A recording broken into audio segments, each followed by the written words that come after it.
Welcome back to Craftcast, the Freemasons Podcast.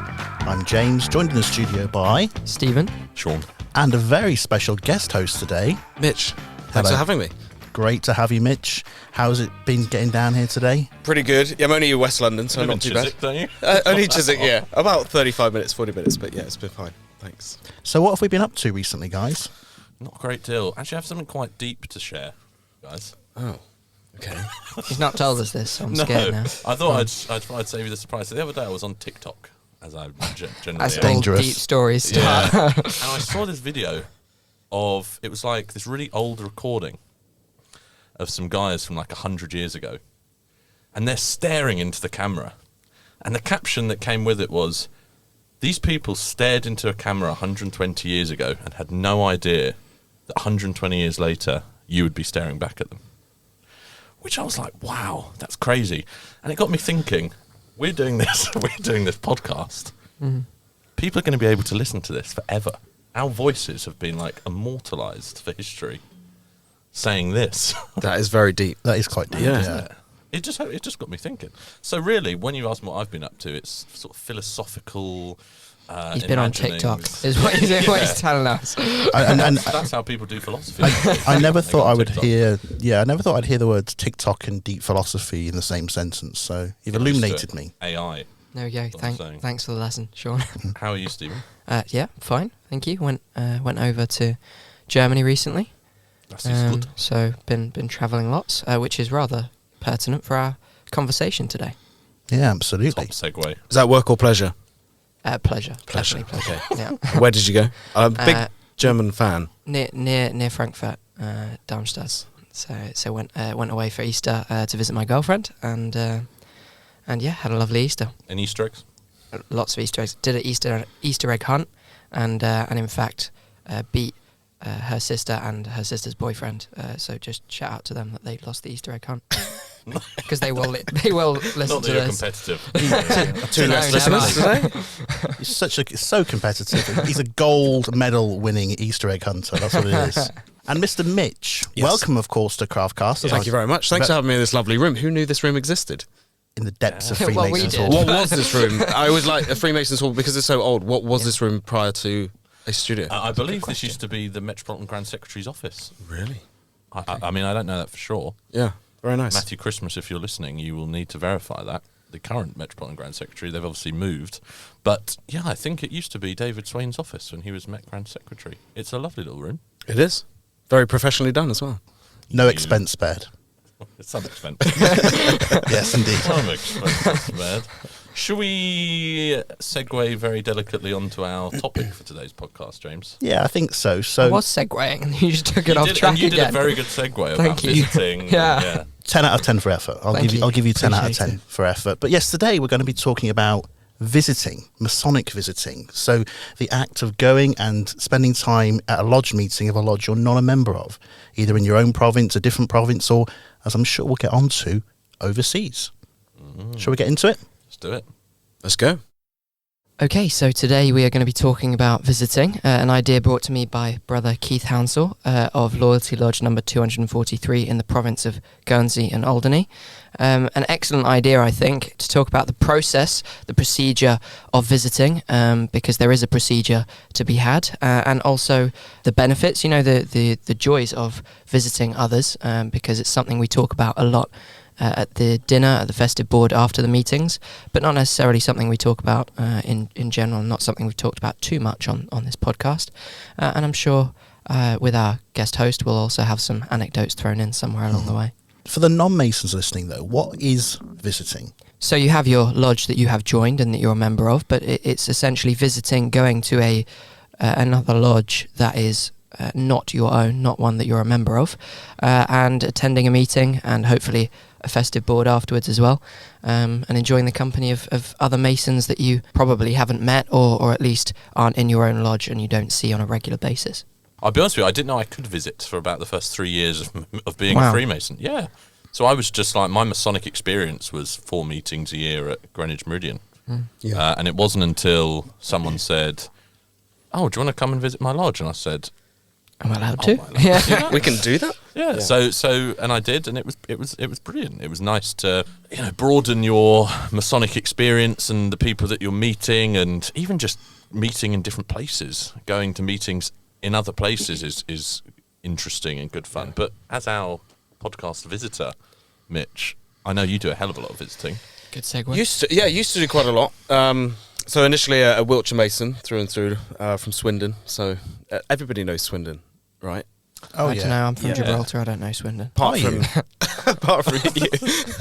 Geography's not great in Gibraltar. But yeah, we're very lucky in the province of Wilts because I think we're 43, 44 lodges, so very manageable. And Wiltshire itself isn't hugely big, so you can get around it. There's lots of lodges that you can go to and visit.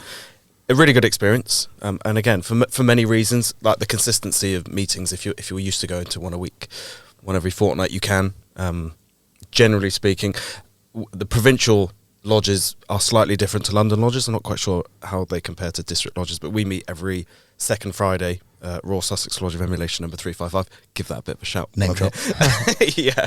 I imagine that's because it's an emulation lodge. Normally emulation lodges meet more frequently, don't they? Yeah, I think it's and a provincial thing, because then coming to London and finding out that 3-4 times a year is max, and that was quite a bit of a difference for me, and something I couldn't quite get used to, because you like the joys of provincial masonry, meeting every month, as it were, 8 times a year, is that you can sort of hone your craft, learn something for the next month, as opposed to we have a huge summer break of like 6-7 months, and then you tend to take your foot off the gas. Well, I do anyway. Hone your craft, that's a good one. It is a good one. It's the same in Warwickshire, though, actually, more closely aligned to London. Most Warwickshire lodges only meet 6 to 8 times a year, whereas provinces like Wiltshire, sort of once every 2 weeks. Cornwall, I think East Lancashire as well, correct me if I'm wrong, email into us. But I think, some lodges up there meet once a fortnight, maybe even more frequently.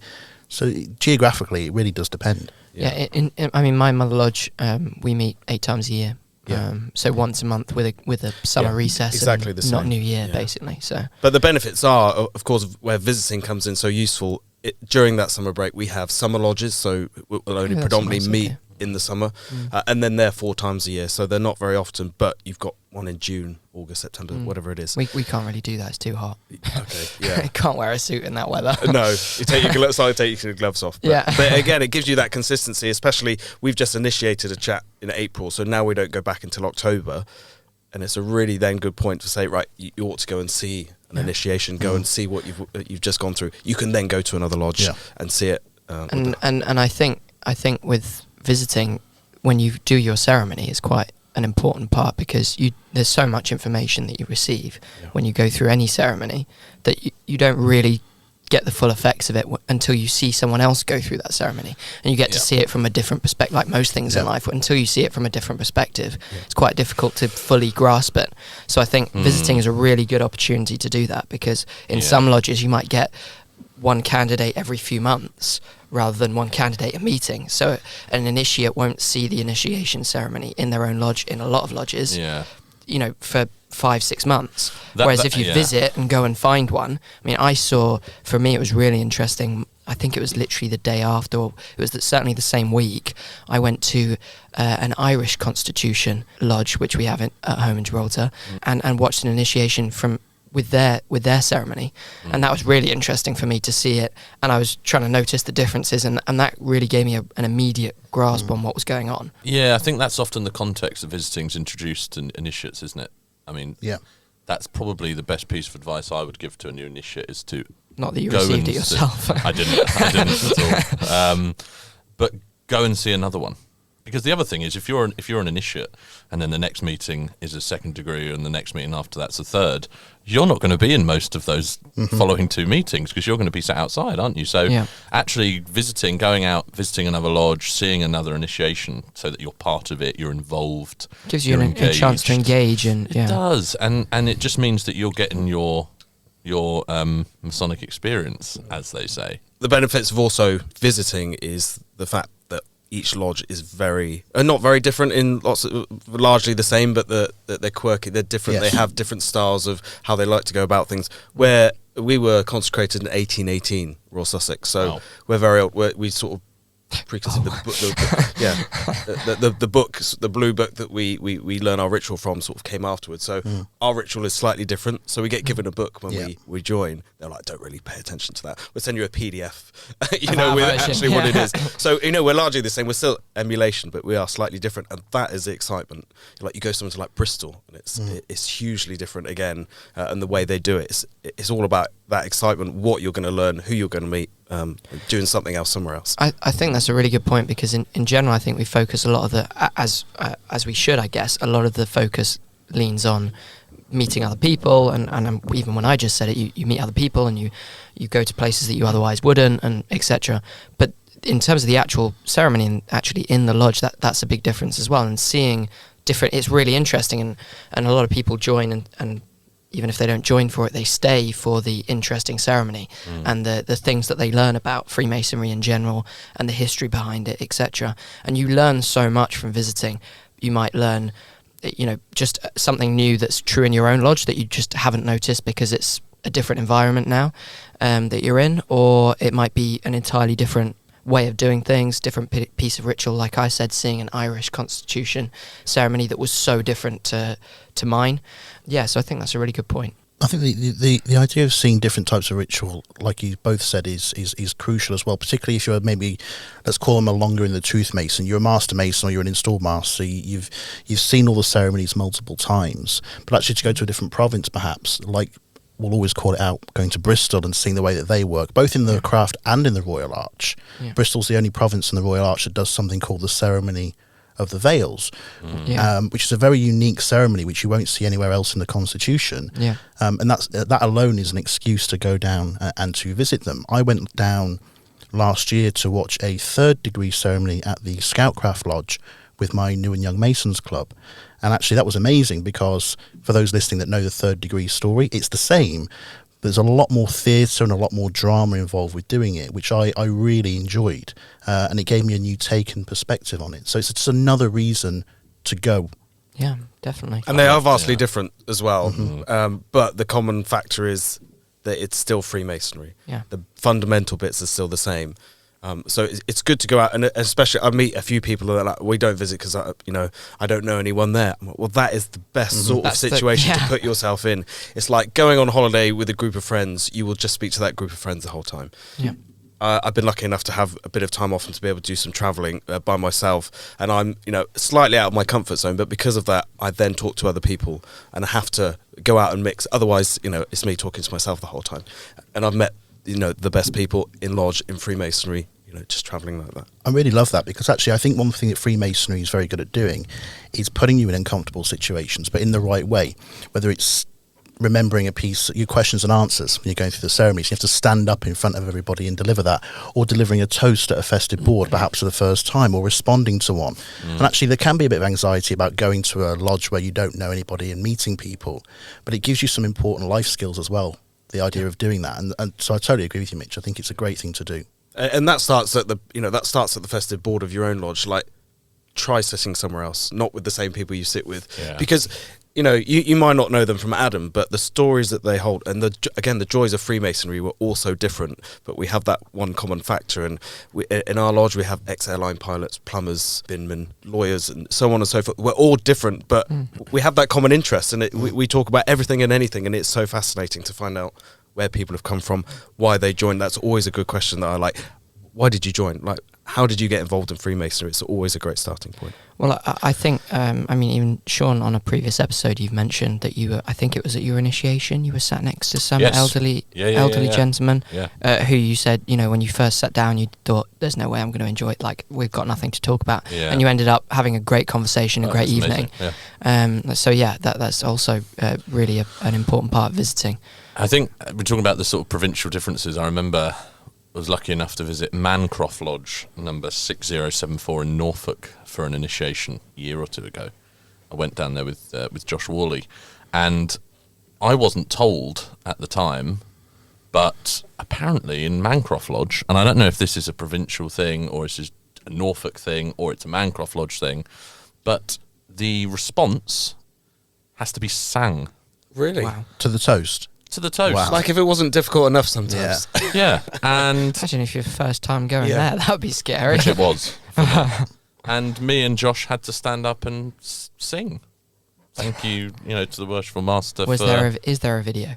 I certainly hope not. It's going on your prize. Damn. I think all the phone screens just smashed as I started singing.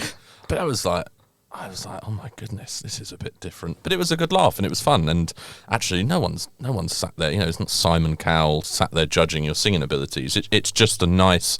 And spoke to the guy after, and he said, "Yeah, we've done it like that for centuries. That's a tradition that we've been following." And it's like, wow, yeah, that's really nice. Actually, sorry about my singing voice, but that was really nice. How much notice did you get? Because in my experience, if you're a visitor going to a lodge, I'm just putting this out there into the universe, you know what I'm about to say, you'll be sat there enjoying your dessert, and all of a sudden the lodge DC will come and tap you on the shoulder and go, "Oh, would you just mind responding to the visitor's toast?" That is exact. It was like that. I had about 30 seconds. And you have to sing it as well. Yeah.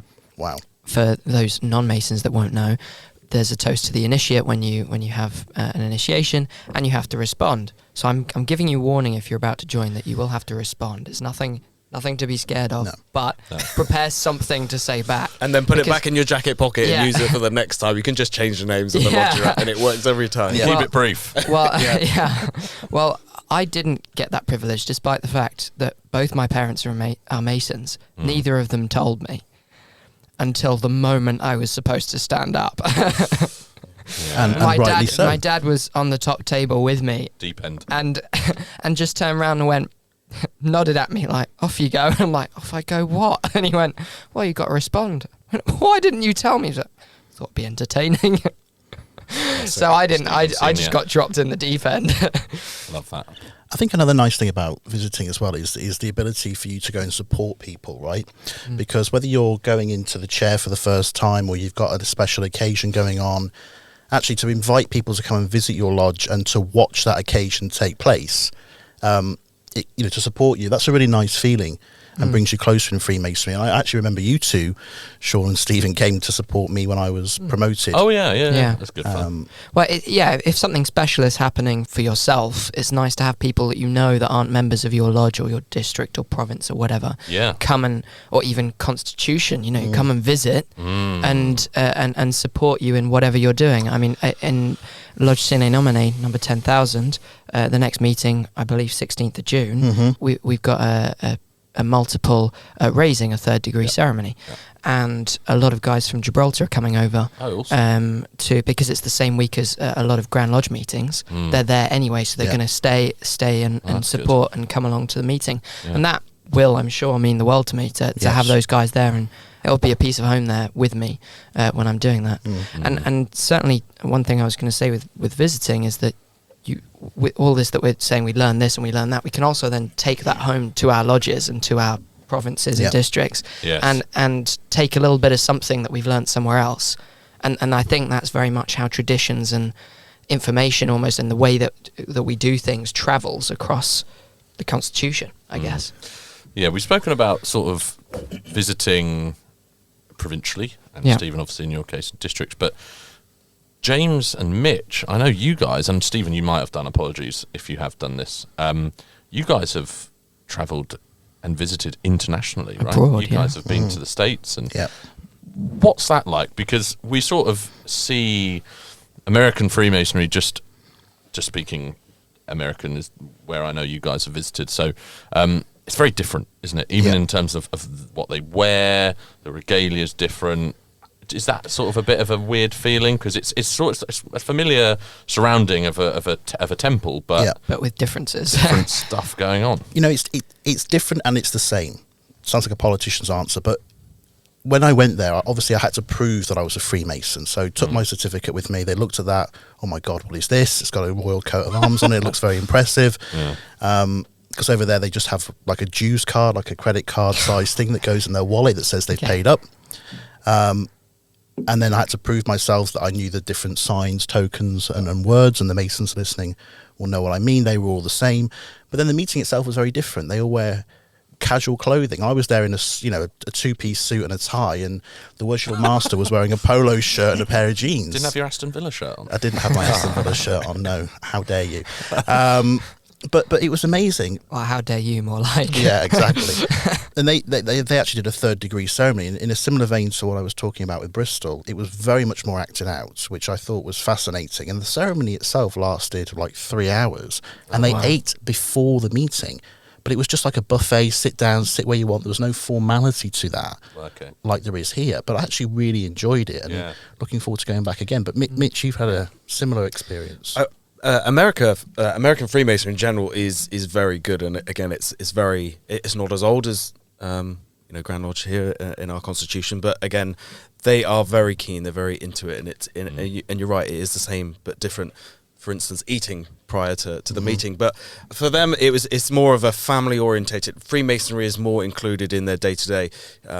They had their wives there, their children there eating before the chaps would then go and to partake in lodge, which was really nice. I remember getting there and having Chipotle and Italian takeout for dinner prior, and I was like, oh, this is great.